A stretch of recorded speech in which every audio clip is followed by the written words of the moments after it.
And this is something that I think that a lot of people who are non-Liverpool fans and who are laughing at the reaction, a short while ago, they were oohing and eyeing over the next situation. I don't know if you see this, Andrew, but I urge our viewers to go look up this young man online and look when he went to visit Liverpool. It is pure promo. It's pure saccharine. It's very Americanized. But you know what? I don't give a damn, because when you're watching this next clip, we're not going to play a clip. We'll just put the reaction to Klopp leaving from one person. You'll see this at one moment. This is a young man, Dara Gorman. He's from Monaghan in Ireland. It's on the border with Northern Ireland. And he went over to visit at the request of the club. He went over to visit Liverpool. He met the players. Again, we hear, like, it's been viewed over 70 million times. You watch this, it's very hard not to cry. You really are feeling very emotional. This young boy, he's special needs. He went over, and you could see the depth of humanity and decency in Klopp in this whole clip, and you really there's something deeply wonderful about him. Again, and I'm saying this as a person who has met Jurgen Klopp on a few occasions, and again, as I said it before, he is a winner. He's a sociopath. He wants to win, but there's also a certain degree where the humanity shines through, and I do believe that that's what's happened just now. But with this, again, when you see this, when people watch this clip, everybody, I know guys online, in Twitter, for example, who are, look, those Liverpool fans, Liverpool idiots. Boys, you're the ones who sent me the direct link to this clip and say, watch this, it'll break your heart, it'll tear your heart out. So there is that decency there about Klopp. On Klopp leaving, Andrew, I want to say just one thing. I spoke with somebody who's working with Liverpool Football Club, who I've dealt with for many, many years. And I said that the pressure's come on now for results, that Klopp for a long time, as you said, he's been very antsy, he's been very upset. He usually has a 7-year itch, 7 years at the club and he goes. But at the moment, he feels demoralised, not just tired, demoralised. And this person who works closely with Klopp said that he doesn't feel Liverpool is his club anymore. No, he kind of said it and didn't.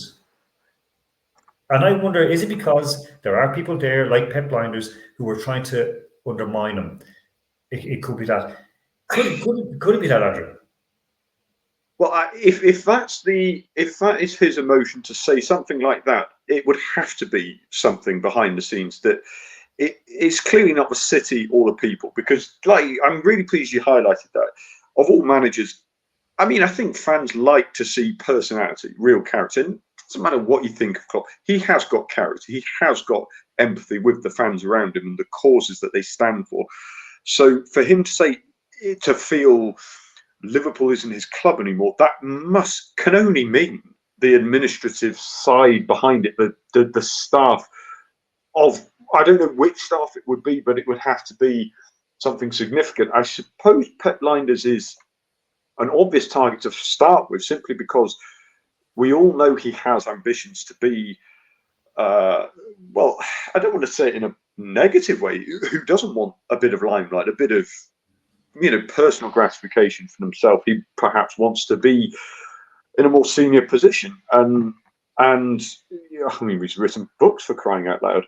How many assistants, backroom staff do you know who have written books about their careers? So I can only assume it is a disenchantment with the setup around him, which is a shame. I look, it has been gut-wrenching to be outclassed for the last few years by Liverpool on the pitch, certainly, and in recruitment and in many other ways. But deep down, if every fan, Manchester City fan, every rival fan, you want your rivals to be strong, so it means more, so it matters more. So when you do win, it counts more.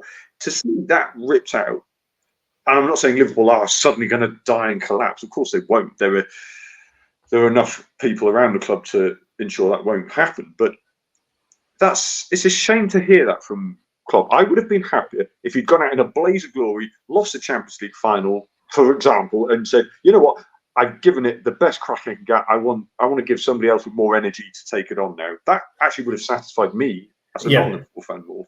But that's not him, unfortunately. And there is that kind of a very deep. I want to say religious. I know I said 2 years ago or a year and a half ago it was a religious side. It's a mix of Lutheran and Catholic. It is that, but there's something deeper as well. So